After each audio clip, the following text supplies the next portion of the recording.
Yeah, so hello everyone, Hitesh here. Today we're gonna talk about the movie The Matrix Reloaded. ये movie मेरी series matrix का second part है। इसे start करने से पहले आपको पहली मूवी के कुछ ब्रीफ्स दे देता हूँ ताकि आपको इस मूवी को समझने में थोड़ी और ज्यादा आसानी हो। मैट्रिक्स, जिसे कि हम मायाजाल भी कह सकते हैं, इसमें बताया गया है कि कैसे मशीनें इंसानी दुनिया पर कब्जा कर लेती है और इंसानों को अपने काबू में रखने के लिए उन्होंने एक कंप्यूटर प्रोग्राम को बनाया है और इसी कंप्यूटर प्रोग्राम को ही हम मैट्रिक्स कहते हैं। बेसिकली मैट्रिक्स को हम एक वर्चुअल वर्ल्ड भी कह सकते हैं जो कि रियल वर्ल्ड के बिल्कुल अपोजिट होता है। ये पूरा वर्चुअल वर्ल्ड हमारे माइंड में चलता है। मशीनों ने सभी इंसानों के दिमाग को इस प्रोग्राम से जोड़कर इस मैट्रिक्स के वर्चुअल वर्ल्ड में कैद किया हुआ है। यहाँ पर सभी इंसानों को ऐसा लगता है कि वो सब कुछ अपनी एक असली दुनिया में जीकर नॉर्मली अपना टाइम स्पेंड कर रहे हैं, पर असल में वो सब लोग एक कंप्यूटर प्रोग्राम में फंसे हुए हैं जो कि बिल्कुल असली दुनिया जैसा लगता है। और इसी के साथ में इस मूवी की एक्चुअल स्टोरी स्टार्ट होती है जहाँ पर हम देख पाते हैं ट्रिनिटी को, जो कि इस बार एजेंट से बचकर भाग रही होती है।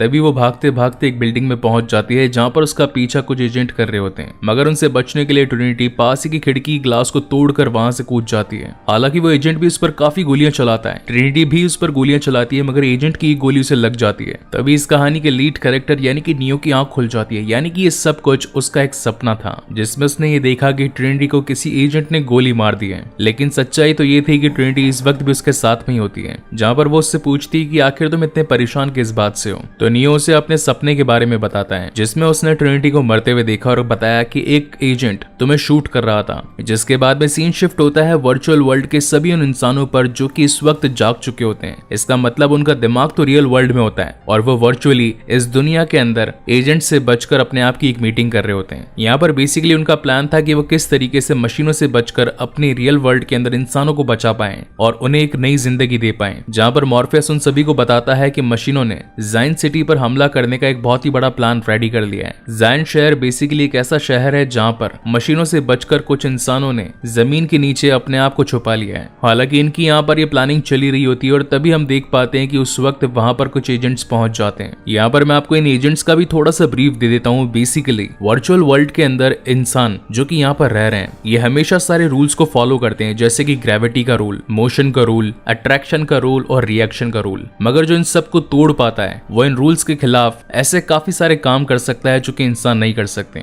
और ऐसी ही कुछ पावर्स इन एजेंट्स के पास में होती हैं। मगर अब इस दुनिया के अंदर आ चुका था इनके सामने नियो, जो कि था महान शक्तिमान और इसके पास में भी उन लॉस के खिलाफ ताकत थी, जहां पर अब इनके बीच में घमासान युद्ध सा हो जाता है। लेकिन अब जैसा कि नियो के पास में इनसे कुछ ज्यादा पावर्स होती है, इसलिए उन सभी को पेल पाल के हवा में उड़कर वहां से निकल जाता है। जिसके बाद में सीन शिफ्ट होता है रियल वर्ल्ड में, जहां पर ये दोनों ही अपनी अपनी बॉडीज से फिर से रिकनेक्ट हो जाते हैं। मायाजाल यानी कि वर्चुअल वर्ल्ड से बाहर निकलने के बाद में ये सभी अपना रुख जायन सिटी की ओर मोड़ लेते हैं। जायन सिटी में पहुंचने के बाद वहां के लोग इन्हें देखकर काफी खुश होते हैं क्योंकि उन्हें ये लग रहा था कि नियो आ चुका है जो कि हम सभी का मसीहा है। मॉर्फियस वहां पर उनके कमांडर से भी मिलता है। कमांडर मॉर्फियस को ये बताते हैं कि आज रात हमने एक जलसा भी रखा है, जिसे सुनकर मॉर्फियस कमांडर से कहता है कि आज रात होने वाले जलसे में हमें सभी लोगों को ये बताना होगा कि मशीनों की सेना इस जायन सिटी पर हमला करने वाली है और हम सभी को उनसे लड़ने के लिए तैयार रहना होगा। कमांडर कहता है कि हम ऐसा नहीं कर सकते क्योंकि उनमें तो काफी सारी औरतें और बच्चे भी हैं। एक जंग लड़ने के लिए वो काफी नहीं होंगे और अगर हमने जंग की बात उनके सामने कर भी दी तो उन लोगों के मन में डर बैठ जाएगा। लेकिन मॉर्फियस कहता है कि अगर हमने उनसे सच्चाई छिपाई तो हो सकता है कि आने वाले टाइम में हम में से कोई भी ना बचे। जिसके बाद में सीन शिफ्ट होता है उसी जलसे में जहां पर जायन सिटी के सभी लोग जो इस वक्त जमीन के काफी नीचे उन मशीनों से छिपकर जी रहे होते हैं, ये सभी एक ही जगह पर एक छत के नीचे इकट्ठा हो जाते हैं, जहां पर मॉर्फियस आकर उन्हें ये सच्चाई बताता है कि यहाँ हमारी जायन सिटी में जल्दी ही मशीनें हमला करने वाली हैं, पर हमें डरना नहीं है, हम सभी को मिलकर उनका सामना करना होगा। जिसे सुनकर काफी लोग उसकी बात का समर्थन करते हैं, जोरदार नारे लगाते हैं। जहाँ एक तरफ तो ये सभी लोग हर्षोल्लास से अपने इस जलसे को मना रहे होते हैं, वहीं दूसरी तरफ ट्रिनिटी और नियो के बीच की दूरियां कम हो जाती है। इन दोनों के ही बीच में फिजिकल अटैचमेंट हो जाता है। जिसके बाद में सीन शिफ्ट होता है नेक्स्ट डे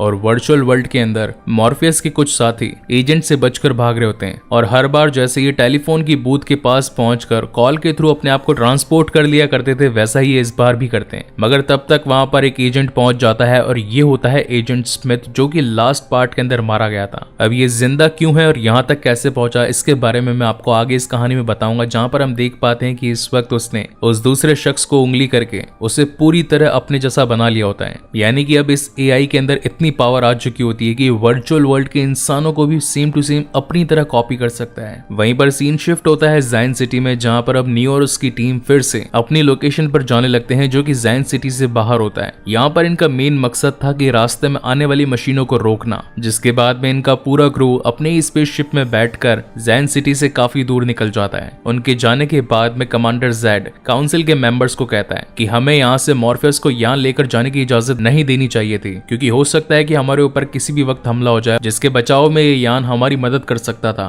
मगर काउंसलिंग हेड उनसे कहता है कि तुम चिंता मत करो, वो लोग जल्दी ही आ जाएंगे। बेसिकली इस वक्त तक नियो को ये बात समझ में आ चुकी थी कि मशीनों की तादाद उनसे कई ज्यादा है और अगर सभी मशीनों को इंसानों पर हमला करने से रोकना है तो क्यों ना उनके एक्चुअल बॉस से जाकर बात करी जाए। और यही रीजन था कि नियो ने अपने क्रू मेंबर्स को जैन सिटी से निकलने के ऑर्डर्स दे दिए थे। जहां पर हम देख पाते हैं कि नियो ने अगेन अपने माइंड को वर्चुअल वर्ल्ड से कनेक्ट करके अपने आप को मैट्रिक्स में पहुंचा दिया होता है। जहां पहुंचने पर वो सबसे पहले मुलाकात करता है ऑरेकल से। जैसा कि हम जानते हैं कि मैट्रिक्स वर्ल्ड के अंदर ऑरेकल हमेशा से ही नियो की मदद करते आ रही होती है। नियो ऑरेकल से पूछता है कि क्या आप भी एक प्रोग्राम है मायाजाल का? मैं आप पर कैसे विश्वास करूं कि आप हमारी मदद ही कर रही हैं, क्योंकि आप ही की तरह कुछ प्रोग्राम्स ने हमें खत्म करने के बारे में सोचा और साथ ही हम पर हमला भी किया। हो सकता है कि आप भी उन मशीनों के लिए काम कर रही हो, क्योंकि आपको भी तो उन मशीनों ने ही तो बनाया है। तो ऑरेकल उसके रिप्लाई में कहती है कि मैं सिर्फ वही काम कर रही हूँ जिसके लिए मुझे बनाया गया है। ये फैसला तुम्हारा है कि तुम मुझ पर विश्वास करना चाहते हो या नहीं। जिसके बाद में ऑरेकल उसे एक बात और कहती है कि जिस वक्त तुम्हारे सफर का अंत होगा तब तुम इस मैट्रिक्स वर्ल्ड के रचयिता से मिलोगे,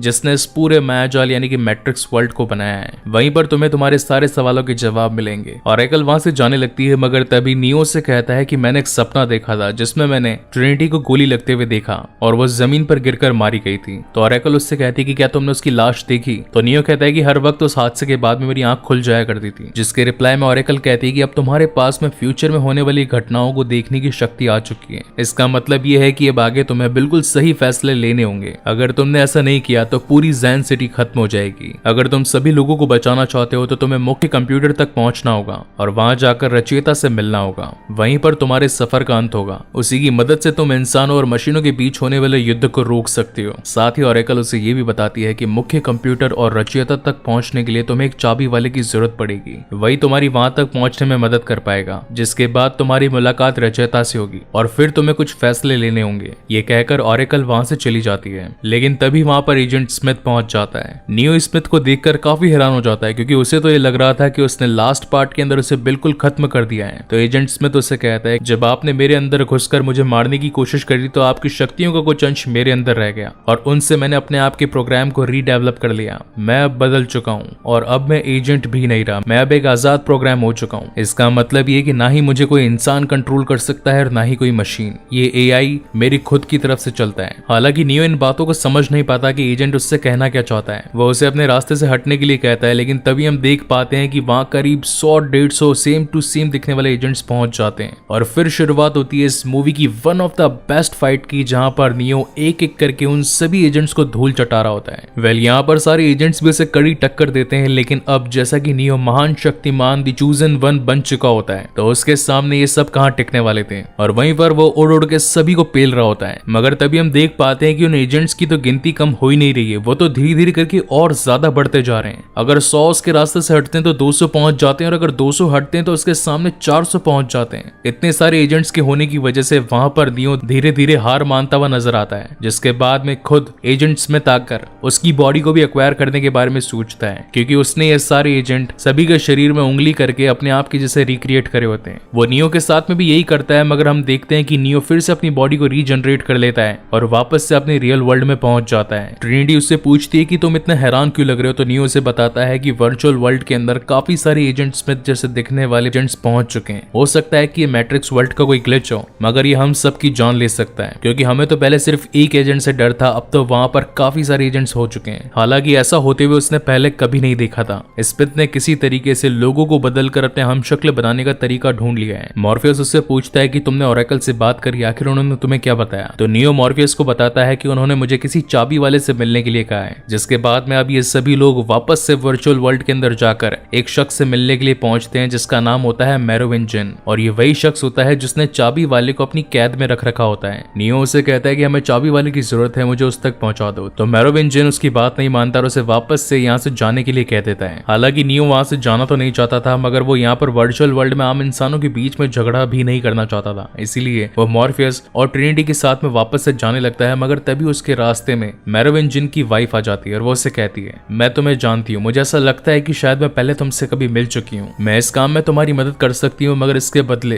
तुम्हें हर्जाना चुकाना होगा। तो नियो कहता है कि वो क्या हर्जाना होगा। तो उसकी वाइफ कहती है कि तुम्हें मुझे ट्रिनिटी के सामने किस करना होगा। हालांकि ट्रिनिटी को इस बात को सुनकर काफी ज्यादा गुस्सा आता है, क्योंकि वो तो नियो से प्यार करती थी, मगर अब नियो के पास में और कोई चारा भी नहीं होता है, क्योंकि उसे चाबी वाले की सख्त जरूरत थी। उन दोनों के ही बीच में किस होता है, जिसके बाद में वादे के मुताबिक उसकी वाइफ उन्हें चाबी वाले के पास तक पहुंचा देती है। मगर तभी वहां पर मेरोविंजियन और उसके काफी सारे गार्ड्स पहुंच जाते हैं, जहां पर नियो अपने साथियों को कहता है कि आप लोग इस चाबी वाले को लेकर यहाँ से निकलो, इन सभी को मैं देखता हूँ। जिसके बाद में अगेन हमको यहाँ पर एक बहुत ही तगड़ा फाइटिंग सीक्वेंस दिखाया जाता है। लेकिन इस फाइट के अंदर एक ट्विस्ट था। यहाँ पर हम देख पाते हैं कि मेरोविंजियन की गार्ड्स के अंदर वो लोग भी शामिल थे जो कि बाकी इंसानों से काफी ज्यादा अलग थे। उनमें शामिल थे घोस्ट, वैम्पायर्स और एजेंट्स जैसी ही ताकत रखने वाले कुछ अलग प्रोग्राम्स। अब यहाँ पर नियो भी एक बेसिकली महान शक्तिमान होता है, इसलिए वो भी उनका तगड़ा सामना करता है। मगर चालाकी से मेरोविंजियन के लोग नियो को एक अलग ही जगह पर दरवाजा खोलकर पहुंचा देते हैं, जो कि शहर से करीब 500 किलोमीटर दूर होता है। इसलिए नियो को वापस से उड़कर अपने शहर में आना होता है। वहीं पर सीन शिफ्ट होता है ट्रिनिटी, मॉर्फियस और साथ ही चाबी वाले पर, जहां पर ये तीनों ही मेरोविंजियन के लोगों से बचकर भाग रहे होते हैं। जहां एक तरफ तो वो गार्ड्स इनका पीछा कर रहे थे, वहीं इस वक्त तक अब शहर के अंदर एजेंट्स भी उनका पीछा करना चालू कर देते हैं, यानी कि दो मुसीबतें एक साथ। यहाँ पर हमें एक अच्छा खासा कार चेजिंग सीन दिखाया जाता है। हालांकि यहाँ पर कई बार एजेंट्स और साथ ही मेरोविंजियन के गार्ड्स के बीच में भी आमना सामना हो जाता है,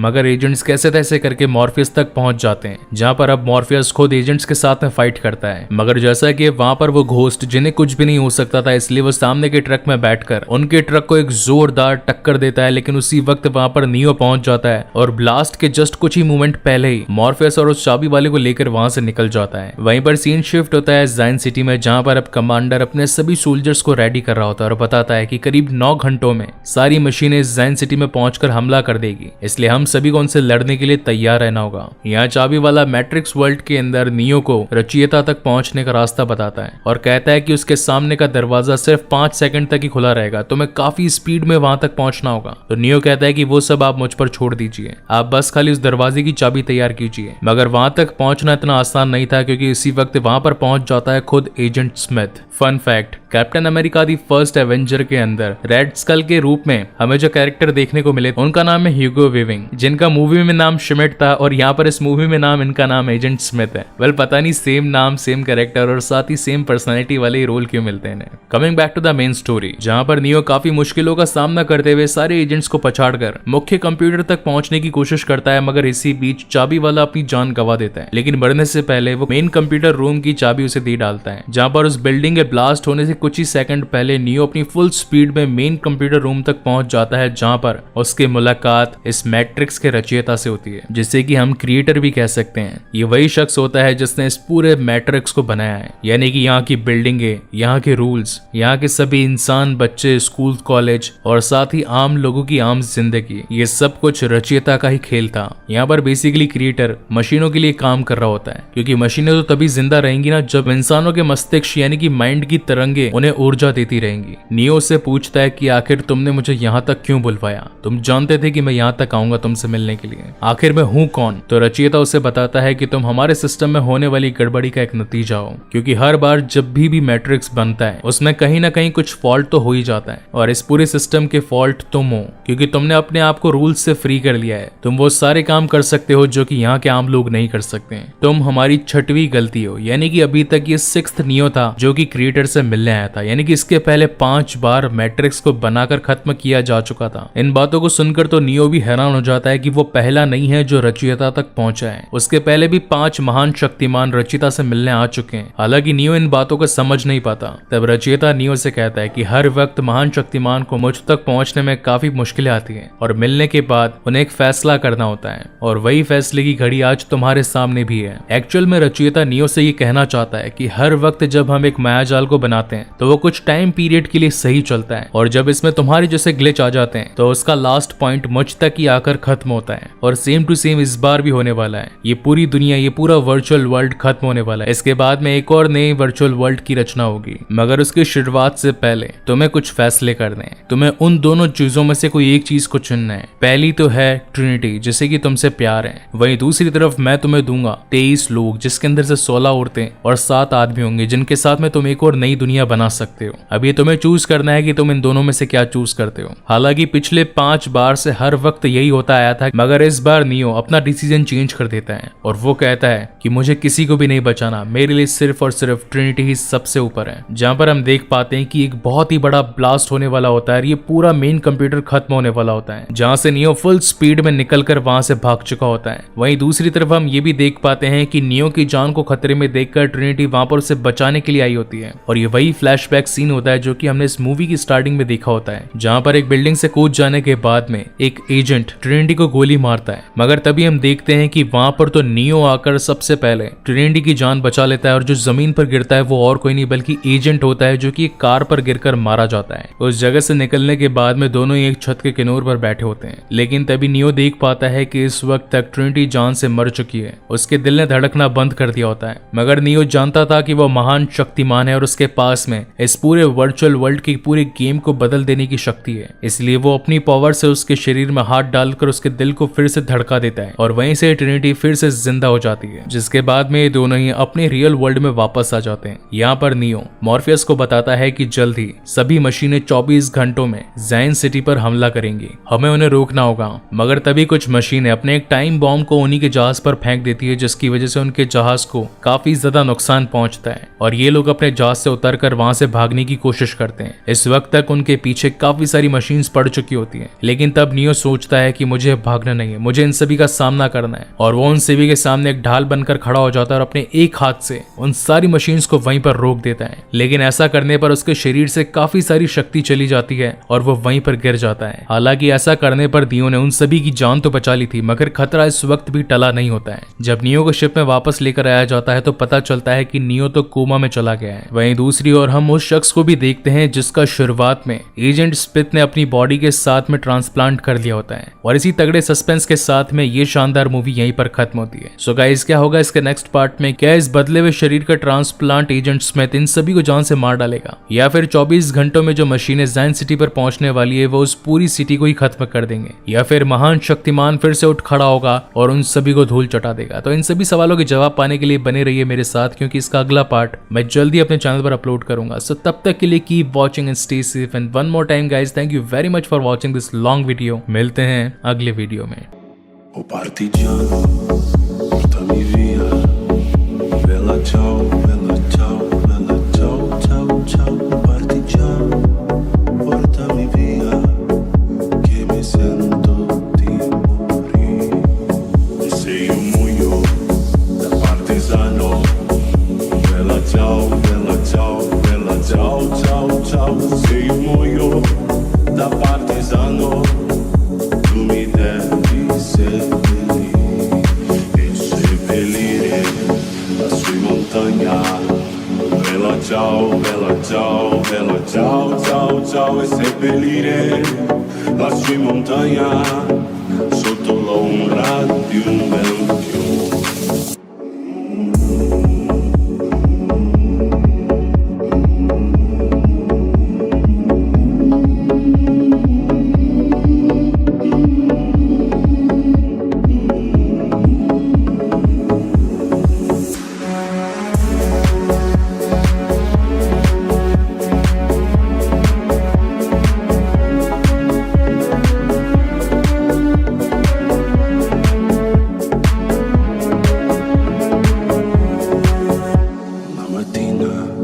Mi sono alzato, oh bella ciao, bella ciao, bella ciao, ciao, ciao. Una mattina mi sono alzato e ho trovato invaso.